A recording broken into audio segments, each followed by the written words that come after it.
Wouldn't you like to pause from your busy day and listen in to experts and homeschool parents like you about the beautiful world of homeschooling?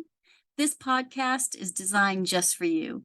Each episode connects you to the best conversations that will give you courage and fill your cup so you can keep pouring into your family every single day. Introducing the Hey Mama Homeschool Show, brought to you by the Old Schoolhouse, your trusted homeschool partner for over 20 years. Hi, this is Heather from the Old Schoolhouse. For this week's topic, Homeschool Planning, Breathing Room, and Simplicity, we are pleased to share with you a previously recorded interview with Cynthia of Branson Academy. Homeschoolers everywhere have found her resources extremely valuable, and we believe you will too. For additional planning resources, visit the show notes for this episode at homeschoolshow.com. Also, summer reading is right in your hands with the TOS app from the Old Schoolhouse. Soak up the latest issue of the Old Schoolhouse magazine. Dig into ideas for the next school year from a decade of back issues with the search and share features. Keep smiling with the Homeschool Minute, now available on the TOS app too. Content updated weekly. Discover why the TOS app is better than ever. Grab it today from the Google Play or Apple Store. Sunny days ahead for your homeschool with tosapps.com. Hi, everyone. Welcome to another Homeschool Live. Thank you so much for joining us today. Today, I am here with Cynthia of Branson Academy. And Cynthia, she has been a homeschool legend, so to speak. She's been homeschooling since the 80s, and she has come such a long way homeschooling her own children and helping people all across the country with their homeschooling needs. I am so excited to hear about everything that she offers the homeschooling community today. Cynthia, thank you so much for joining me today. Thank you, Heather. I appreciate being here. And I just want to say thank you to you and to the Old Schoolhouse team for your leadership and your guidance for the homeschool community. It's just been awesome. Thank you. Thank you. Thank you so much. And thank you, everybody, for tuning in. And if you can go ahead and share this with your friends and post this on your timeline, anybody that you know that would be interested in hearing what Branson Academy has to offer, let them know about this interview so they can get their comments in. And make sure you comment, ask questions, and let's get started. So, Cynthia, tell us about Branson Academy. I'd love to. Thank you. It's a neat story. It's just kind of fun how some things just are what I call God directed, you know. So we started homeschooling, as you said, back in the 80s, which was a completely different experience than what homeschool moms have today. So much of what we did back then, we really had to create on our own. In the 90s, Branson was the name of our private homeschool. And then in the 2000s, we moved to a rural area that's halfway between Santa Cruz and Monterey on the Central Coast in California. And I discovered families here who were really dissatisfied with the charter schools that they were homeschooling through because they weren't allowed to use religious material, religious curriculum. Wow. And I was That's thinking about it. And for a lot of families, it was a huge stumbling block for them back in the day. Side note is that if you're enrolled in a public school, you do need to follow the guidelines of that school, whatever school you're enrolled in, right? But so back during this time, I was giving a lot of thought, and as I did, I just received this really strong impression to offer enrollment in our private school, and so that's what we did as an umbrella covering for them. And at the time, I had been homeschooling for almost 20 years, and I also was running a music studio that I had been doing for 10 years, and I was busy in our faith community. I was the choir director. I was the organist, you know, just as a lot of moms today, just a busy lifestyle, right? And a situation occurred where my hands were badly burned, and I was no longer able to teach piano or play the organ.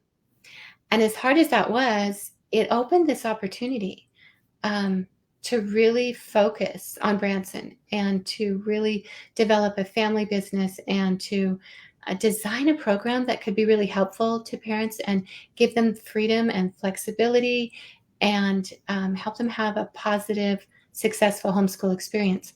So We incorporated, my son designed our first website. My daughters, a couple daughters who still were at home, helped with filing and making labels for folders, for student folders. And we wrote an instruction manual. My husband helped design the Excel spreadsheets for the student information system. And along the way, it was always, what can we do? How can we help? How can we help other people and other families have the best experience possible? So that was really kind of the impetus behind Branson getting started at the time. I would love to know, where does the name Branson come from? So that's such a great question. I get that a lot because my last name is Simunovich, right? So completely different. When we first decided to name our school, which we hadn't done, until the 90s, we decided to name our school. We took the name after one of my husband's relatives on his father's side. She was this intrepid, strong woman, and her last name was Branson, and she married into the Simunovich family, which at the time was unusual because the Slavic community in the area really kind of kept to themselves. And so for her to marry into that was really a big deal. And I just always felt that Jenny Branson was just this amazing woman. And that's who we named our school for. I love that. That's wonderful. So before we continue, I just would love if you could clarify now, certain states require, like you mentioned, umbrella schools. So I'm assuming California is one of them. I believe Tennessee. I'm not going to list all of them because I'm not sure. Could Right. you explain exactly how that works for those who may not be in those states? That require- Right. And so that is actually part of one of the legal ways to homeschool in California. And as your listeners know, every state has different regulations. And I really encourage parents to check your state regulations, so that you know what you're doing. There are actually a couple states that we do not enroll students from.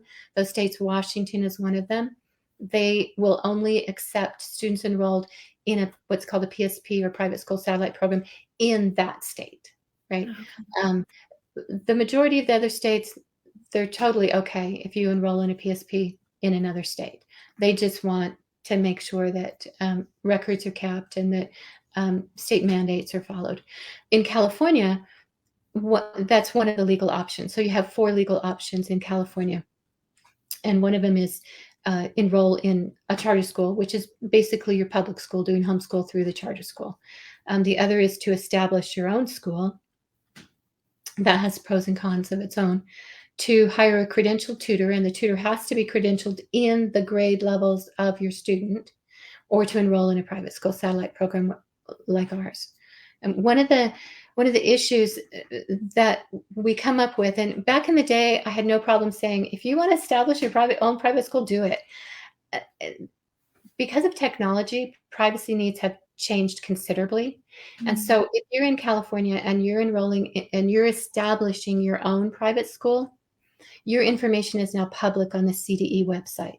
Wow. So Okay. that's just a separate issue. And if you're comfortable with that and you're okay with that, then, and that works for your family, then that's a way to do it. For a lot of families, enrolling in a private school satellite program, or PSP, what we call PSP here in California, it's just a way to protect the family.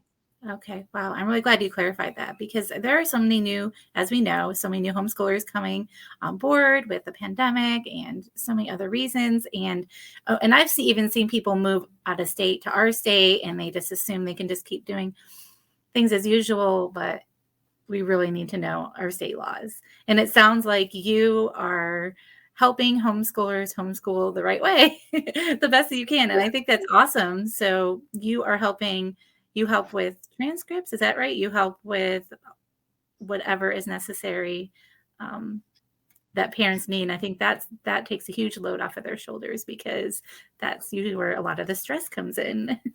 Thank you. Yes. Yeah. So could you share specifically how Branson Academy helps homeschooling families? If somebody wants to join your program, what services do you offer them? Oh, absolutely. I love sharing this information, and even if parents aren't enrolling in our program, I think this information is helpful for all of your listeners. So we talked about the umbrella program, the umbrella covering, and that's really very helpful for our California families. We also enroll families who are what we call traveling homeschoolers. We have a lot of families now who travel across the country, and we have international students as well. So Wow. we have families enrolled in different states, and for many families who are enrolled in other states that don't need that umbrella covering, it's because of the administrative support, and that's kind of the next area I'll talk about. We really have three areas that we focus on. One is the umbrella covering, the second is the administrative support, and then third is our what I call homeschool coaching. So the administrative support is where you're talking about the record keeping. For a lot of parents, especially those who are transitioning from a public school, there's a lot of concern because they want to do it the right way. They want to do it correctly, right? And that's where we help. So we handle those student transfers, and we just like any other school. If you were enrolling your child in the local Montessori school down the street, we contact your prior school and we give them that enrollment verification, and we do the student records request, and we handle all of that administrative function so that parents don't have to do that. I always recommend that parents go ahead and call their school and just call the admissions office or the school office and say, hey, we're withdrawing our student and enrolling them in this other school. They'll be contacting you, just because I think that it's important to maintain that civility with your community, right? But then we do that backup and we contact the school for that. And then we provide the report cards and student transcripts, especially for high school. This is super important and helpful, is to have a credible, standardized high school transcript that's college admissions ready, right? Wow. And especially for some of your listeners who may be trying to figure out, well, how do I do a transcript on my own? There are key factors that your admissions people are going to be looking for. And one of them is, your GPA, your credit summary, if there's a SAT or ACT testing score. Those are the key factors they're looking for first. And then they're going to look at what those courses were and what achievements and accomplishments you might have. And there are a lot of parents who do that themselves. There's HSLDA and other websites have transcript generators. You can do that yourself, but that's one of the benefits of enrolling in the private school satellite program is you don't have to do that. You already have yeah, you have a big enough job teaching the kids and making things happen day to day, right? So that's what we do. We take care of that. And then in addition to that, on our website, just have tons of resources that are available for parents. And when a parent first, especially those who are new to homeschooling, you're transitioning to homeschooling, but even those who have been homeschooling for a while, I think it's really important for parents to understand how their children learn, because that is going to shift your focus to curriculum that's going to meet the needs of your child, right? And so we have resources to help parents discover their sensory learning styles, their general styles, their personality types, and all the things that are going to affect how a student learns, along with grade level assessments. And all these things are available online. Your listeners can Google this and they can find all of these things, but we've curated it and it's all in one spot for our parents. And it's just right there on the grades K-6 and grades 7-12 resources. Some of them I have available to the general public that are just on our general resource page, and you can go there and you can find a lot of great resources for homeschooling. The Old Schoolhouse is on there, it's part of our general resources. So we have those resources, and then we have curriculum specific, subject specific resources and pro tips for homeschooling. I figure if Home Depot can give pro tips, we can give pro tips on how to homeschool, right? There you go. Absolutely. So we do that. And then there's schedules and planners and optional attendance trackers and score trackers, and just as many resources as I can make available to our parents to, again, just help them have a really great experience in homeschooling. So that's the umbrella covering and the kind of administrative support. And then, and that's such a great great comment I'm seeing there, right? I'm guilty of purchasing things that speak to my own learning style. Oh, Diane, that is so perfect, right? We do that. We see curriculum, we're like, oh, this looks so great. And your kids hate it, and you can't understand why. And if you have, I tell parents, if you have an auditory kinesthetic learner, they are going to do great with hands-on projects. Right. And they're going to do great with audiobooks. They're going to hate workbook pages, right? They're going to hate sitting down with just like, one thing. And the other thing about discovering your child's learning style, and especially we have about a third of our students are students with special needs. So we have a lot of parents who have children with special needs, whether they're on the autism spectrum or ADHD, or they need speech therapy, or they have anxiety or depression, whatever it might be. So parents really are needing to find resources to meet the needs of those specific challenges for their children. And so especially I talk to a lot of parents with the ADHD and ADD kind of brains, and I say that with a lot of love because I'm a totally ADD brainer type person, and so the difference is if you have a bouncy ball for a child to sit on, or a fidget toy, those are actual tools that are helpful for that child's brain, because the child needs that body to be calm so that the brain can focus on what you're trying to teach the child, right? And so those are just like so helpful to have that kind of information and that knowledge. I always say that's the first thing. Whatever you do, figure that out first, and then then let's go and look at curriculum and all the other things that you can pull in. That's true. There's so much more to homeschooling than just the schooling part. We have to figure out our child, and I just love that you address that.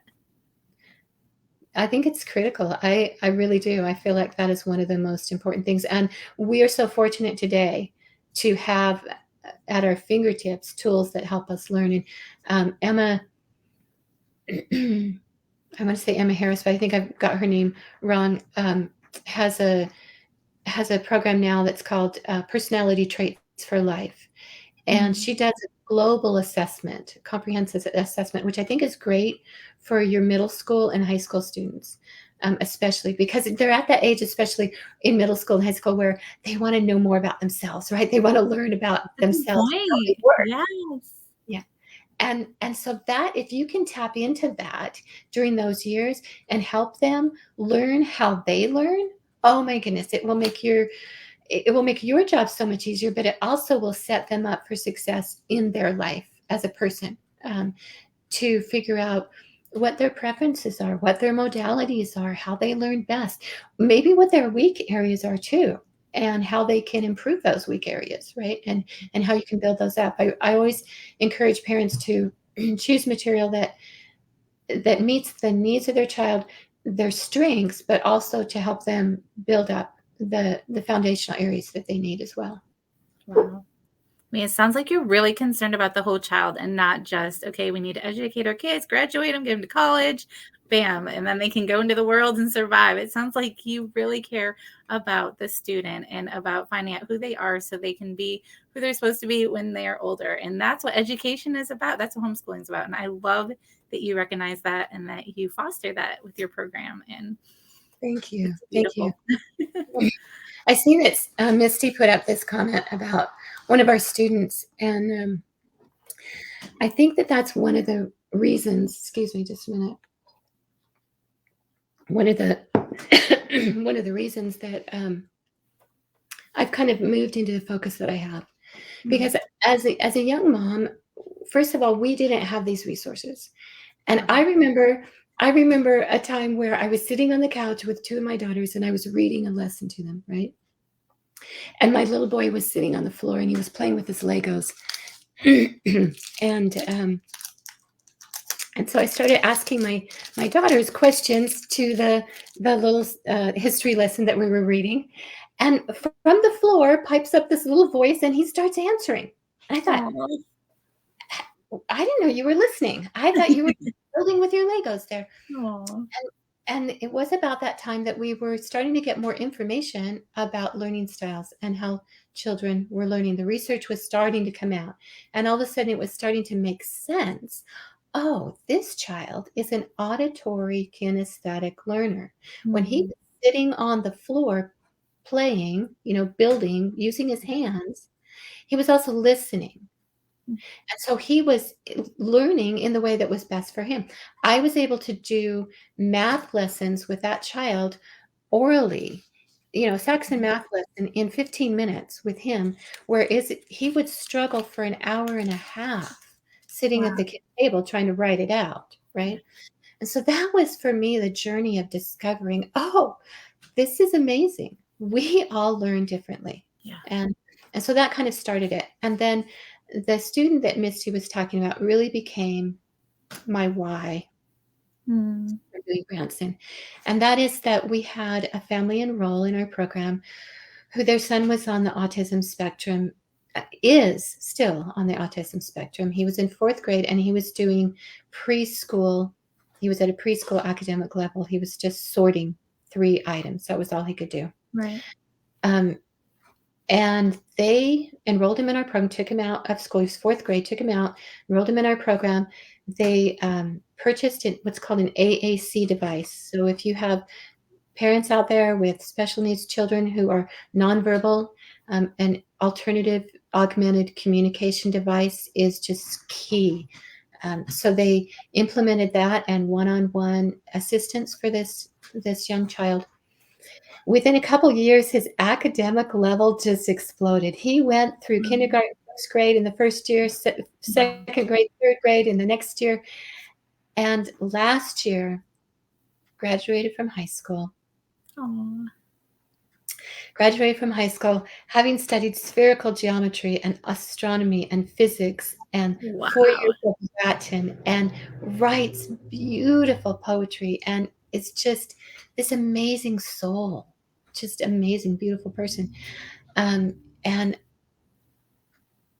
that was why I just kept going. I just kept going because of that family. And then here we are now, in the midst of 2 years going on of this pandemic, and parents have had the opportunity to discover how viable homeschooling is for their families. Right. It's beautiful. Thank you so much for sharing that. And I think it goes to show that we don't need to do schooling as usual. We can't do schooling as from what we learned growing up, whether it was we were in a private school or a public school. Every child is different. Every child is unique. And I'm sure we see that, parents are pulling kids out of school who have special needs because they're realizing, okay, I need to give them attention because nobody loves your child as much as you love them, right? And so they're seeing that. They're like, okay, I wanted to send them to public school because they have all these great programs, but is it really a program that they need? And so you provide resources so parents can feel equipped to homeschool their special needs children at home. And I think that is incredible because we absolutely can. We can do it. And you provide those resources. So thank you. I think this is so incredible. Thank you. Thank you. I would love if you could share what you see right now as one of the biggest challenges that homeschooling parents face. Oh my goodness. I have the advantage of looking back through decades of homeschooling. And one of the benefits that parents have right now is just so many great resources. So much is available. The flip side of that, of course, is that just this barrage of information that's coming at you all the time. And I think that's a huge challenge is to sort through that and to really help your student to be able to discern. Chris Jansen that you had on a few weeks ago said something that I thought was really key. He said he felt it was important to help students learn to ask good questions. I think in addition to that, I would say yes, and how to discern truth from error because students are just getting this barrage of information. And how do you figure out, right, what's good and what's true? So I think that it's really important for parents. Again, we've talked a lot about focusing on, like you said, the whole person, right? And I feel like, you know, you teach a child to read and they're going to be able to figure out most anything one way or another. You teach them to watch Right. YouTube videos, they'll be able to figure it out, right? But what parents really, I think what's really hard for parents right now is to discern between all the information that's coming in and how to teach their children their values and what's important in life, Mhm. and what is going to, what is really going to serve that person in their life to be a person of integrity, to be a person of truth telling, to be kind, right? Um, you know, I I think about how as parents we come into being parents without a real instruction manual, right? That's right. And we're so young. We're so young. We don't know what we're doing. And we're just becoming. We're just learning. And when we think about that, that's what our children are doing too. They're just learning. Oh, And and so if we can just kind of be that role model and help them learn, I think that's that's our job, right? that's really good. That's really good. So it was funny when I was homeschooling earlier today. My son was like, "When are we going to get to homeschooling?" And I'm like, "We are homeschooling. Just because we're working on character development and not doing a worksheet, I'm like, this is homeschooling. This is going to affect the rest of your life. Knowing how to deal with your siblings." And I think sometimes parents don't. I mean, I know I didn't when I first started. I'm like, no, we have to get through X, Y, Z. But then you realize the treasure that it is to be able to work on character development during the day. You're home with them, you're able to do that, and it is just an Yeah. absolute treasure. And I think that's part of the lifestyle. We've always said it's homeschooling is a lifestyle, right? And not just that it's a lifestyle where you might be car schooling, as you're going to one activity or another, okay, take your math with you. We're going to be doing it in the car, right? Or we're going to be practicing those multiplication tables, in the car. Um, but it's part of who we are. It's that we continue to educate each other as we're growing, right? Um, and and so one of the things also that I would say to parents is see the good, right? See the good in your child. Um, we're studying Old Testament this year, starting with Genesis, right? And whether you're religious or not, I think this just has such a great application. In every step of the creation story, God pauses and he says, "This was good." Mm. He doesn't wait till the end of creation when it's all done to say, "Oh, this was good." Wow. Every step of the way. And I I thought, love that. isn't that a beautiful application, right? That we can have in our lives is to see the good, Mm. to see the good in ourselves, to see the good in our children, to see the good in our community, to implement that daily gratitude. I feel like there's so much out there that we could focus on that's that are challenges that we could call some other words, um, but to see the good and to see that in our children and each other, and to give each other that gift of seeing the good in each other. That is beautiful. I mean, we definitely don't want to, just hope our life away and be like, okay, what am I going to do when I'm done, when my kids are out of the house, or, because that's definitely a mentality, you know, in with some people where they're like, oh, I can't wait till my preschooler is old enough to go to school. And, some of us have overcome that. And now we are consider ourselves blessed to have our kids home, but we don't want to be like, oh, what's going to happen when they all graduate from college? We need to be there in the moment and say it is good for every moment of every day. And I love that. And that's such a good reminder. It's beautiful. Yeah. Thank you so much. So if you could share with us how someone could get started using Branson Academy, using your resources, joining your program, where do we go? How do we get started? Well, thank you. I appreciate that. Of course, parents can go to bransonacademy.net, and I encourage parents to go through the website to see what we have to offer, see if that's something that fits for you and your family first. And then if you're interested, you go ahead and click on that register enroll. It's a 2-step process. We receive the application, we vet it, make sure that we're able to help you, make sure you're not living in Washington, or someplace that we can't help. And then go ahead and fill out that application. And feel free to call. I love to talk with parents about how we can help them. And we have a new feature that we're implementing this year. It's something that we've always been doing, our homeschool coaching, but now we're doing that specifically for all parents and creating packages so that if you just feel like you want a homeschool coach for 6 weeks or just to help you get started or just for a semester, that's great. Contact us. We'd love to help you with that. That is wonderful. And you're open internationally as well, too. Is that right? You've worked with families outside the country? Yes, we have had families who have moved internationally in Singapore and the Philippines and England and France. And so it depends upon, again, the country. There's always restrictions in various countries and various states. And so we're always trying to be very careful that we are cognizant of that and how we can best help parents.